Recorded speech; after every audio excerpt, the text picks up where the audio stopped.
Bon bah les gars, du coup on se retrouve avec les deux Cupra. Donc c'est vrai qu'on s'est dit qu'on pouvait peut-être faire une petite vidéo de présentation et faire des comparaisons donc entre le modèle restylé et la tienne, Lucas. Donc qui est de quelle année déjà pour commencer? Qui est de fin 2016. Donc fin 2016. C'est une Cupra 290 équipée de la DSG. Je sais que sur les tiennes c'est une DSG 6 contrairement à une DSG 7 sur celle de Bruno. Après donc les deux sont équipés du pack Sub-8. Ok, qu'est-ce que c'est le pack Sub-8? Ça porte des noms différents. Sur la sienne c'est le pack Performance, moi c'est le pack Sub-8. Donc du coup le pack Sub-8 c'est des, comme sur la sienne, des freins Brembo 4 pistons avec les disques en 370 mm. Donc sur les deux on retrouve du 370 mm. Hein. Ça va. Les deux c'est des freins de TTR RS3 du coup. Du coup j'ai aussi le rajout de les baguettes là, sur les côtés du coup. Ouais. À peu près similaire à la sienne, je crois que la sienne est une petite différente. Donc 19 pouces pour les deux, mais tu vois Bruno, je préfère ces jantes là que les nouvelles. Il y a plus de bâtons effectivement. Ah ouais. Mais après c'est une question de goût. Hein. Bah, après moi ce que je vois surtout c'est qu'à laver je préfère les miennes. Hein. c'est vrai qu'à mon avis ouais, ça doit être dans ta face. Ça doit être plus belle, simple. mais celle-ci à laver c'est une galère. Après en option il y a aussi les sièges. Ok. Donc, on va passer par là plutôt, comme ça on verra mieux. Par exemple, les formes de siège c'est la même chose. Ouais. Sauf que sur celle-ci, on peut voir c'est des contours carbone un peu. Ah ouais, j'avais pas vu ça de l'autre fois. Tandis que sur celle-ci, c'est du blanc. Donc bon, qui vieillit plus ou moins bien, hein, parce que la maladie c'est que ça fissure en général par ici. Ouais, mais après au niveau de la forme, ce sont les mêmes. Et les formes c'est la même, c'est juste du coup le contour blanc. Ouais. Qu'on peut voir aussi. Qui est joli d'ailleurs. Ah ouais, exactement, au niveau du panneau de porte. Donc, voilà, donc il les rappelle sur le panneau de porte, sur les sièges arrière aussi on peut voir qu'il y a. D'accord. Le rappel blanc. Ah ouais, même à l'arrière, d'accord. Alors que sur la scène, elle passe du blanc, c'est une imitation carbone. Ouais, t'as aussi toi de l'Alcantara, je crois, dans tes panneaux de porte à toi. Hein. Voilà. Ouais, c'est ça. C'est Alcantara, avec moi, c'est une espèce de, je sais pas, plastic sky. Aussi en différence, j'ai le frein à main manuel. Ah ouais, c'est vrai que t'as le frein à main manuel, contrairement à un frein électronique, ouais. Soit là, il serait triste. Hein. Ouais. C'est vrai que pour tirer les freins à main, c'est un peu plus compliqué là. Putain, elle pivote pas. Effectivement. Niveau esthétique, est-ce qu'on a des différences? On a le logo du coup qui est pas de la même couleur. Ouais. Qu'est-ce qu'on a d'autre? Le plus important, je pense que ça reste quand même la pastille critère 1 sur la mienne. Ouais. Les feux, effectivement, on a vu que c'était pas les mêmes. Moi, je pensais que c'était les mêmes, mais non, ils ont fait évoluer le dessin des feux, alors qu'ils sont full LED tous les deux. Ceux de la version restylée sont bien plus efficaces que ceux-ci. Et enfin, du coup aussi, le dessin différent. Puis il y a les rajouts des feux aussi sur les grilles d'aération. Ouais, exact. On retrouve du coup ici sur la restylée. La forme du pare-choc est différente aussi. Hein. Oui. Ouais, et concernant la forme de pare-choc, on oublie la lame hein, qui n'est pas d'origine, on le rappelle. Et le capteur au milieu, parce que moi j'ai l'option front assist et line assist. Ouais, donc le capteur qui est juste là. Voilà. D'accord. Il existe en option? Sur la série Performance, tu pouvais pas l'avoir, mais sinon sur une version standard, en dehors de cette série, tu pouvais l'avoir. Ouais. Pour l'avoir eu sur un de mes véhicules de fonction, le seul reproche que je lui fais, c'est pour ça que je suis pas mécontent de pas l'avoir, c'est que malgré tout, quand tu es sur l'autoroute, que tu es au régulateur de vitesse, si tu es sur la voie du milieu, tu précèdes une voiture, il y en a une qui va te doubler, tu te dis je veux pas la gêner, je veux pas la déboîter, mais j'ai pas envie non plus de ralentir et donc je vais déboîter celle qui est devant moi au dernier moment. Elle va te freiner. Moi franchement ça me saoulait terriblement. Et même régler, tu as différents modes de réglage hein, pour mesurer la distance qui te précède qui te sépare du véhicule qui te précède.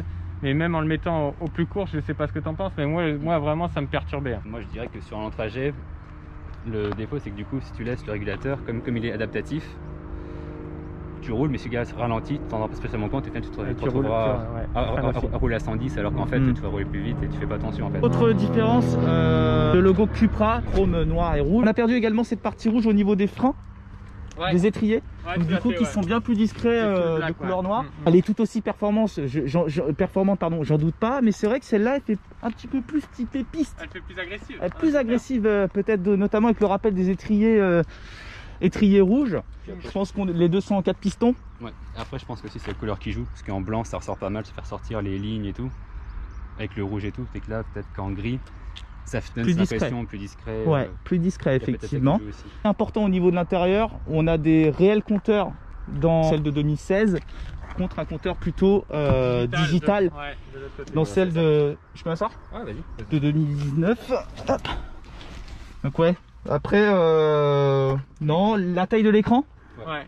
L'écran est plus petit sur celui-là, puis il y a les boutons en plus que l'autre Ils ont centralisé en 2 boutons. Le volant, est-ce que c'est le même? Ouais, c'est le même. C'est le même. D'ailleurs, je tiens à préciser que je l'ai essayé et je le trouve un peu petit, ce volant. Ah ouais? Ouais. En termes de, comme disait Lucas tout à l'heure, c'est vrai qu'en termes de finition intérieure, ils ont quand même fait des progrès sur différents plastiques. Alors après, est-ce que c'est le fait que la mienne elle soit neuve et celle-ci d'occasion, je sais pas, je pense pas. Mais c'est vrai qu'en termes de qualitatif à l'intérieur, la mienne, t'as l'impression qu'elle est un step au-dessus de celle-ci. Ouais, il y a un gap, avec le fait de l'ajout d'Alcantara sur les panneaux de porte, ça rajoute déjà quelque chose. Effectivement, ouais, c'est vrai que l'Alcantara fait tout de suite plus travaillé, peut-être un petit peu plus luxe. Après, tu as le système audio aussi qui a évolué. Avant, c'était du Seat Sound System. Maintenant, bon, c'est du Beats Audio, mais dans tous les cas, tu as 10 haut-parleurs avec un caisson de basse au niveau de la roue de secours. Donc, à mon avis, je pense que c'est la même chose, mais ils ont juste changé le nom, quoi. Bon, du coup, sur la partie arrière, qu'est-ce qui change? Donc déjà, la moulure du pare-choc, parce que là, on peut voir que sur la 190 de 2016, c'est assez plat. Et que sur celle-ci, on peut voir qu'il y a une espèce de courbure un peu qui souligne un peu plus. Ouais, effectivement. T'avais remarqué ça, Bruno? Ah non, j'avoue, je l'avais pas remarqué. Ouais, par contre, toi, t'avais remarqué autre chose au niveau des... Ouais, au niveau des feux, c'est pas exactement... Enfin, la forme extérieure est la même, mais par contre, quand on regarde le dessin... c'est pas pareil, il est un peu différent. Ouais, ici c'est pas du full LED, c'est des ampoules. Mais aussi cette partie-là du pare-choc, il me semble. Exact, ouais. Donc du coup, qui est sur quasiment toute la largeur, alors que là, non, ça s'arrête plutôt. Ah, les réflecteurs, c'est ça. Ouais, les réflecteurs. Le Cupra est noir, alors qu'ici, il est en chrome. Le béquet est le même. Et bah après, il y avait juste, je sais pas comment ça s'appelle là, les petites. Les petites baguettes, ouais, qui sont posées d'origine sur l'autre, et que sur celle-ci, bon, on voit qu'elles y sont pas, quoi. Ouais. Moi, je gagne 1 km/h en VMAX avec ça. Je trouve du coup ces embouts d'échappement dégueulasses, c'est ça? Ouais, dans les deux. Ouais, non, je disais que je suis pas très fan. Pas mal de personnes mettent des sorties type RS3, ce qui fait que c'est plus ovale et c'est moins aplati, et que ça rend mieux du coup, ça fait des sorties plus grandes. C'est plus joli. Voilà, exactement, voilà. C'est vrai que la Cupra classique est peut-être moins agressive au niveau de l'arrière que celle avec le pack aéro qu'on retrouve sur les FR. Ouais, oui, c'est sûr. Ouais. C'est vrai qu'elles sont peut-être plus discrètes. Après, à choisir, j'aime bien les deux, mais je préfère le côté discret de celle-là. Donc on avait fait l'essai de celle de Bruno. La tienne, la différence sonore surtout, vous êtes dans la même configuration en plus. Ouais. Tous les deux intertubes. Ouais, hein. Ça farte beaucoup plus fort sur celle de 2016 que sur celle de 2019. On pourra d'ailleurs mettre quelques petites images.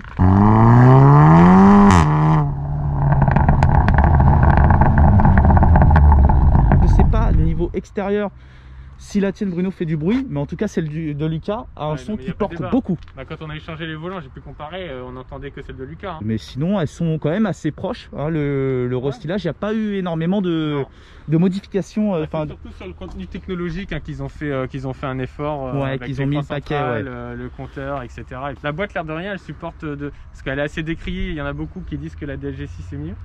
Mais celle-ci en DLG7, elle supporte 200 Nm de plus une fois reprogrammée que la DLG6. Ah ouais. Il y a peu de personnes qui le savent. Et bon, après, moi pour avoir eu les deux, hein, je trouve que la vitesse de rapport des passages est la même. Je pense pas que la loi de rapport de passage ait beaucoup changé.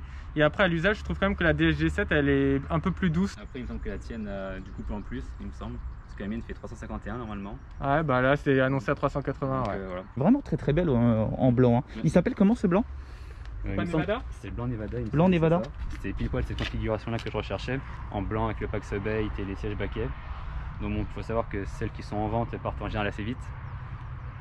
Avant celle-ci, j'en avais repéré 2 ou 3 qui sont partis dans la journée. Une configuration comme ça, quand je cherchais, c'était aux alentours des 26 000, 27 000.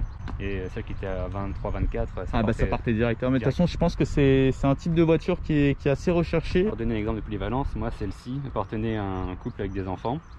Et donc la femme l'utilisait en semaine pour aller chercher les filles à l'école, faire les courses et tout. Et c'est le mari qui le week-end la prenait pour faire des routes de campagne, s'amuser avec ses amis. Donc c'est vrai qu'en termes de polyvalence, c'est clair. Voilà. C'est clair. Et puis on a de la place en plus. Ouais, c'est la place, le coffre est raisonnable aussi. Ouais, c'est clair. Bon, ok. Et ben merci à tous les deux là, pour ces informations, pour ces éléments de comparaison entre donc la version de 2016 et la version restylée de 2019. On se dit à la prochaine et portez-vous bien. Ça marche. Salut. Bye bye.